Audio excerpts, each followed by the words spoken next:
Salam sepak bola, teman-teman netizen atau warganet yang saya hormati semuanya. Selamat bergabung kembali ke konten terbaru dari channel YouTube Triple B. Dan di konten terbaru hari ini, saya ingin memberikan analisa dari pertandingan Liga 1 antara Persikabo 1973 versus Persib Bandung yang berakhir untuk kemenangan Persib Bandung dengan skor 1-3. Dengan hasil akhir ini, berarti Persib Bandung memang untuk sementara masih berada di peringkat nomor 2, tetapi selisih poin mereka dengan Bali United, PSIS Semarang, dan juga Madura United semakin jauh. Artinya jika di dua pertandingan selanjutnya lawan Bayangkara Presisi Indonesia FC dan Persita Tangerang, Persib Bandung kembali meraih kemenangan, maka akan dipastikan Persib Bandung nanti akan bermain di Championship Series. Tapi sebelum saya memberikan analisa dari pertandingan semalam, pertama-tama saya ingin kembali mengingatkan, menegaskan, dan juga menjelaskan kepada teman-teman bahwa saya sering membuat konten tentang Persib Bandung karena memang banyaknya permintaan dari teman-teman yang tentunya merupakan fans dari Persib Bandung yang biasa mengirimkan saya DM di akun Instagram saya dan juga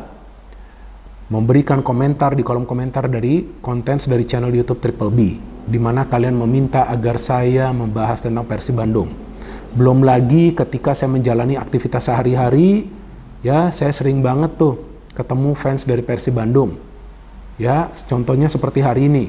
Saya kan tadi pagi ke rumah sakit ya, mau check up mata nih, lihat nih mata saya ada infeksinya nih ya.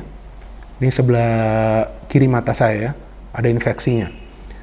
Jadi dari saya turun dari mobil ya, sampai tadi saya tunggu untuk dokternya datang, itu ada 3 orang yang menanyakan saya tentang Persib Bandung dan juga request agar membuat konten tentang Persib Bandung. Tentu yang lawan Persikabo ini, ya kan? Jadi memang begitu banyak permintaan dari teman-teman, masa saya gak buat sih kontennya? Dan selain itu juga memang ketika saya membuat konten tentang Persib Bandung, views-nya ini banyak banget. Artinya memang di sosial media banyak banget fans dari Persib Bandung.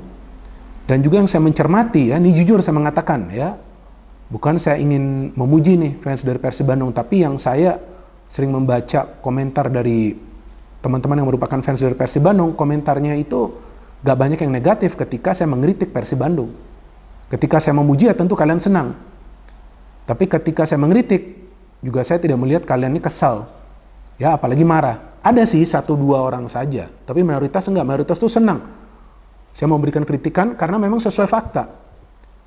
Tapi ini beda dengan fans dari klub-klub lain yang beberapa kali saya membuat kontennya. Ya, ketika saya mengkritik tim mereka, yang ada mereka malahan marah. Malahan menilai saya ini berat sebelah, padahal teman-teman yang sudah mengikuti saya lama ya, mulai dari di YouTube, di channel YouTube Triple B dan juga di televisi ya, kalian tentu tahu bahwa saya memang adalah pengamat yang netral dan tentunya objektif. Buat apa saya berat sebelah? Ya, walaupun faktanya seperti mungkin juga teman-teman sudah tahu bahwa anak saya memang adalah fan dari Persib dan istri saya juga adalah fan dari Persib. Mereka sama-sama sering nonton pertandingan Persib. Mereka juga sering maksa saya, jadi ini saya dapat pressure yang cukup besar nih. Dan saya juga tidak khawatir untuk memberikan kritikan karena sesuai dengan fakta. Jadi bukan karena saya suka atau tidak suka dengan pelatihnya atau mungkin dengan salah satu pemain dari Persib, enggak, tapi sesuai dengan fakta. Harus saya menjelaskan agar teman-teman tuh bisa memahami jika ada persoalan dari tim kalian, nah persoalan di sini. Jika ada kelebihan, nah kelebihannya di sini. Tapi fans dari tim-tim lain ini yang saya kadang-kadang bingung, kok pada kesal gitu ketika saya mengkritik. Tapi ketika saya memuji, nah senangnya sih luar biasa. Kan nggak bisa seperti itu dong. Ya, jika saya memang netral dan kemudian saya objektif, artinya saya fair, ya ayo dong, kalian juga fair dong, ya. Dan saya harapkan teman-teman yang merupakan fans dari Persib Bandung tetap seperti inilah ya. Tetap seperti ini. Memang nggak semuanya, ada juga yang nggak suka ketika saya mengkritik Persib Bandung. Tapi mayoritas suka ketika saya mengkritik karena juga tentu kalian memahami bahwa saya mengkritik sesuai dengan fakta. So anyway, kembali ke pertandingan semalam. Ini tentu adalah pertandingan yang penting bagi Persib karena jika mereka menang, mereka akan semakin dekat dengan target mereka, yakni agar bisa bermain di Championship Series. Lawan mereka bukan tim yang kuat, apalagi tim yang bermain atau untuk sementara ini bersaing di papan atas. Ya, tapi Persikabo juga tentu kita tahu punya target untuk keluar dari zona degradasi dan mereka sekarang dilatih oleh mantan pelatih Persib Bandung, Jajang Nurjaman. Jadi ketika memang bermain di venue netral, lawan tim yang sedang berjuang agar tidak degradasi, ya tentu tim tersebut akan ngotot. Saya lupa satu lagi, kemarin tukang taman saya ini datang nih, kemarin sore, ya rapin taman saya. Dia sendiri bawa botoh. Gimana? Malah dia nanya, gimana nih peluangnya? Saya bilang seharusnya sih menang, tapi dia sendiri khawatir loh.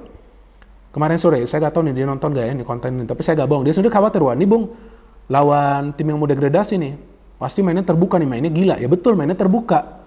Ya kan, apalagi ketika Persib mainnya hanya dengan 10 pemain. Tapi itu menjadi bumerang kan bagi mereka. Karena saya berkali-kali mengatakan bahwa Persib ini punya kekuatan di counter attack. Ya, saya harapkan kalian masih ingat. Kekuatan mereka tuh di counter attack karena mereka bukan saja punya Ciro, tapi mereka punya David plus sekarang Stefano Beltrame yang saya katakan berkali-kali, ini pemain ini sudah tune in. Banyak di antara kalian yang nggak percaya masih mengatakan tunggulah. Tapi kan lihat, sudah tune in. Dia memberikan 2 key passes, dia bisa mencetak 1 gol. Jadi pemain ini sekarang sudah menjadi solusi bagi Persib Bandung untuk menjadi penghubung ke lini depan. Cukup 3 pemain ini saja dikasih bola di depan ya. Mereka bisa mengobrak-abrik pertahanan dari tim lawan. Inilah kekuatan dari Persib Bandung. Mereka punya kualitas di lini depan mereka. Dan nggak ada yang egois loh. Pemain dari Persib itu, Ciro seharusnya bisa syuting. Kenapa gak syuting? Dia bagi itu bola ke Stefano. Ya, David harus syuting karena gak ada support. Maka itu dia syuting. Tapi pemain-pemain lain dari Persib fokus untuk membagi bola. Karena mereka paham bolanya gak bisa mereka bawa pulang. Mereka harus bagi ke rekan-rekan yang lain. Ya, jadi gak egois permainan dari Persib Bandung. Dan memang Persib tidak bermain sepak bola indah. Ya, ini saya mengatakan sesuai dengan fakta. Gak ada tuh permainan yang indah dari Persib Bandung, enggak. Tapi ya siapa yang peduli dengan permainan indah? Yang penting bermain dengan cara yang benar. Dan sesuai dengan taktik. Taktiknya itu nahan di tengah, main counter. Dan itu berhasil sekarang bagi Persib Bandung. Karena dalam 4 pertandingan terakhir mereka selalu menang. Sebelumnya juga bermain seperti itu, tapi kemudian ada perubahan. Para pemain Persib lebih asik. Mungkin terlalu percaya diri, lebih asik mengolah bola. Lebih lama menguasai bola. Hasilnya mereka sulit menang. Jadi sekarang sudah beda. Dan saya pikir kartu merah bagi Deddy Kusnandar ini juga semacam berkah loh sebetulnya bagi Persib Bandung. Karena setelah Persib unggul itu, dari penalti David da Silva, sebetulnya Persikabo mainnya bagus. Banyak peluang dari mereka. Tapi dengan Persib bermain hanya dengan 10 pemain, para pemain Persib lebih fokus dalam bertahan, main counter, dan para pemain Persikabo terpancing keluar menyerang. Sehingga beberapa kali mereka gagal mengantisipasi counter dari para pemain Persib Bandung. Dan yang menariknya bagi saya dari starting lineup, Boyan Hodak tidak melakukan perubahan sama sekali. Nah, ini sangat penting. Jadi chemistry di antara para pemain bisa terjaga. Tapi saya melihat Persib punya satu kelemahan, di mana? Di sektor sayap depan. Sebelah kiri, Rian Kurnia. Ini pemain masih belum optimal ya. Kalau Beckham Putra, ya seperti yang saya katakan lah ya, pemain ini masih harus belajar banyak ya untuk bermain bola dengan benar ya. Ya terserah mau Beckham Putranya marah atau enggak ini dengan pernyataan saya, tapi faktanya seperti itu. Walaupun di pertandingan semalam dia 1 kali sih memberikan umpan kunci kepada David da Silva ya, sebelum pertandingan berakhir. Tapi saya pikir untuk bermain secara rutin agak berat nih sekarang bagi Beckham. Dan saya harapkan dia tidak menjadi Febri kedua. Ya, saya harapkan Beckham bisa improve ya. Ini pemain yang bagus sebenarnya, latih lebih keras lagi dan mainnya pakai intelijensi, pakai kecerdasan. So, ketika tidak ada banyak perubahan di line up, ya tentu para pemain Persib ini ya mainnya kompak. Tapi memang seperti biasa nih, Persib dalam 2-3 pertandingan terakhir mainnya ekstra agresif. Ini tentu resiko. Tapi mau ngomong mereka harus bermain seperti itu untuk mencegah para pemain tim lawan leluasa mengolah bola. Sebelum Persikabo punya pemain-pemain yang bagus tuh, ada Kevin, ada Eduardo ya. Bahkan Eduardo tuh hampir mencetak gol kan. Terkena mistar tuh. Dimas Derajat gak dapat suplai bola karena ada menara kembar di lini pertahanan Persib. Kok mainnya crossing? Udah tahu ada 2 pemain tinggi di lini pertahanan Persib. Ini kan kesalahan nih. Ketika Yandi Sofyan mencetak gol itu kan umpan datar. Kalau umpan-umpan datar pasti kewalahan nih. Nick sama Alberto ya, pasti kewalahan mereka. Tapi kalau mau main umpan-umpan crossing pasti bisa mereka halau. Karena mereka tinggi posturnya.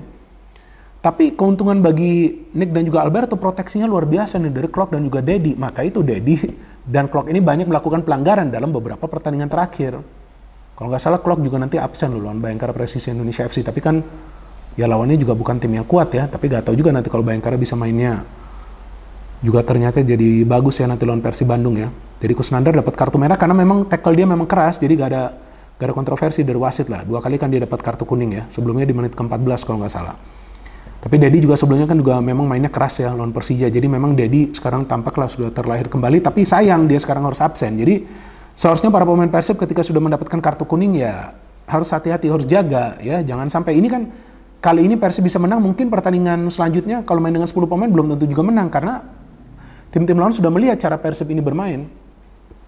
So anyway, yang saya suka dari para pemain Persib adalah mereka disiplin. Ya, memang mereka tuh memulai pertandingan dengan tempo tinggi, hand-hand memberikan umpan. David jelas lah itu dilanggar ya, jadi gak perlu diperdebatkan lagi ya. Walaupun Syahrul itu memang keluar, nggak pakai tangannya, tapi kakinya itu yang mengganggu ya. Ada upaya mengganggu pergerakan dari David, finishing yang bagus dan David mencetak gol ke-20 ya dengan penalti ini. Kemudian Persib beberapa kali nyerang kan, Maklok dapat peluang, kemudian ada juga tuh crossing dari Rezaldi yang sangat berbahaya ya. Rezaldi juga mainnya bagus di match ini, dan kemudian saya agak bingung juga kok Ciro gak dianggap dilanggar itu ya ketika dia melakukan pergerakan tuh di menit ke 32 ya kalau nggak salah ya. Dan sepertinya ada tackling dari pemain bernomor punggung 13 ya kalau nggak salah nih, Didik Wahyu tuh ya, yang ada kayak tackling, dan saya lihat sih terkena kaki dari Ciro, tapi wasit tidak menganggap itu pelanggaran. Nggak ngerti, mungkin karena sebelumnya udah kasih penalti jadi dia pikir wah ini mungkin nggak penalti, tapi kalau saya lihatnya sih ada kaki kedua itu kalau nggak salah dari Didik itu yang terkena lah dikit kontak kepada Ciro. Kalau nggak buat apa juga Ciro jatuh kan, dia tinggal lari, tinggal shooting. Tapi umpan kuncinya dari siapa? Dari Stefano Beltrame. Jadi Stefano ini luar biasa formnya. And then ketika Dedi mendapatkan kartu merah, nah saya sudah feeling ini justru lawan Persib dengan 10 pemain lebih sulit, karena Persib dalam bertahannya sudah bagus kan, dalam beberapa pertandingan sebelumnya nggak kemasukan gol tuh. Dan pintarnya Boyan Hodak memainkan Ezra Walian, walaupun ya dia posisi naturalnya bukan di gelandang, tapi mau nggak mau harus memainkan dia, dan Rian Kurnia ditarik keluar, dan di situ terlihatlah solid lini tengah dari Persib karena mereka pressingnya di tengah. Dan ternyata di babak kedua Persib memang para pemain Persib ini butuh waktu ya untuk adaptasi ya bermain dengan 10 pemain. Jadi beberapa kali ketika mereka bermain dengan 10 pemain counter mereka agak rapi, tapi ketika mereka sudah beradaptasi, disitulah Persib berbahaya. Dan Persikabo memang punya banyak peluang, jujur punya banyak peluang. Kevin itu pemain mereka tuh luar biasa. Bahkan babak kedua dia syuting hampir aja itu jebol. Gawang dari Kevin ya, Kevin juga banyak melakukan save, ada 4 save yang dia lakukan yang krusial. Tapi counter dari Persib ini mulai nyetel. Akhirnya itu dia, kalau nggak salah Maklok itu ngerebut bola ke Ciro. Ciro luar biasa, dia sprint. Tapi dia kasih itu umpan ke tiang jauh. Stefano Beltrame tinggal menyantap umpan tersebut. Ini yang namanya umpan manja, enak banget golnya. Ketika Stefano udah bikin 0-2, disitulah terlihat para pemain Persib justru menikmati jalan pertandingan hanya dengan bermain dengan 10 pemain, karena mereka tinggal fokus bertahan, main counter-counter saja. Kasih bola ke David, Ciro, ataupun ke Stefano Beltrame, pasti akan nyetel di depan. Dan itu terjadi. Berkali-kali Persib bisa menciptakan peluang melalui counter tapi gagal. Sebelum akhirnya David da Silva bisa syuting keras dari luar kotak penalti yang terkena Didik Wahyu dan menjebol gawang dari Syahrul Trisna, membuat Persib unggul dengan skor 0-3. Sebelum Yandi Sofyan bisa mencetak gol untuk memperkecil ketertinggalan, ya semacam gol hiburan lah ya. Dan skor akhirnya adalah 1-3 bagi Persib Bandung. Nah, apa yang bisa kita pelajarin dari pertandingan ini teman-teman? Bahwa jika suatu tim itu bermain hanya dengan 10 pemain, yang penting main disiplin saja di pertahanan, ya, main dengan mid block dikombinasikan dengan low block, tapi counternya itu ya harus dirancang dengan rapi. Bagaimana caranya merancang counter dengan rapi? Akurasi passing harus dijaga. Itu dilakukan oleh para pemain Persib. Para pemain Persikabo bermain terbuka, berani meladeni permainan pressing game dari para pemain Persib, tapi di lini pertahanan mereka lemah. So this is a good win for Persib, dan Persib layak meraih kemenangan. Padahal mereka bermain dengan 10 pemain untuk waktu yang lama. Dan tampaknya Boyan Hodak sekarang sudah punya struktur starting lineup dari Persib Bandung, karena dalam beberapa pertandingan terakhir dia jarang melakukan perubahan di lineup. Kalaupun ada perubahan, hanya satu perubahan, itu pun ketika ada pemain yang sebelumnya absen bisa kembali bermain. Jadi kita tunggu saja teman-teman 2 pertandingan selanjutnya dari Persib. Jika mereka kembali menang di 2 pertandingan selanjutnya, maka mereka akan bermain di Championship Series, yang tentunya kita tahu akan membuat Championship Series lebih seru ketika ada namanya Persib Bandung, nanti ada Borneo FC, dan saya harapkan Bali United juga bisa masuk. Dan nggak ngerti nih antara PSIS Semarang atau juga Madura United, tapi jangan lupa juga ada Persik Kediri. No hate, no politics, only football. Tunggu, man of the match. Pasti kalian tanya, siapa man of the match dari pertandingan semalam? Nah, kalau bagi saya man of the match-nya adalah Ciro. Pemain ini bekerja keras, dia tidak egois, dan itu umpan dia kepada Stefano yang membuat Stefano mencetak gol kedua. Itulah adalah turning point atau titik balik dari pertandingan ini, karena ketika Persikabo tertinggal 0-2, tampak para pemain mereka kesulitan untuk membangun serangan, dan tampak juga ya sedikit banyak terganggulah irama permainannya. No hate, no politics, only football. Salam sepak bola.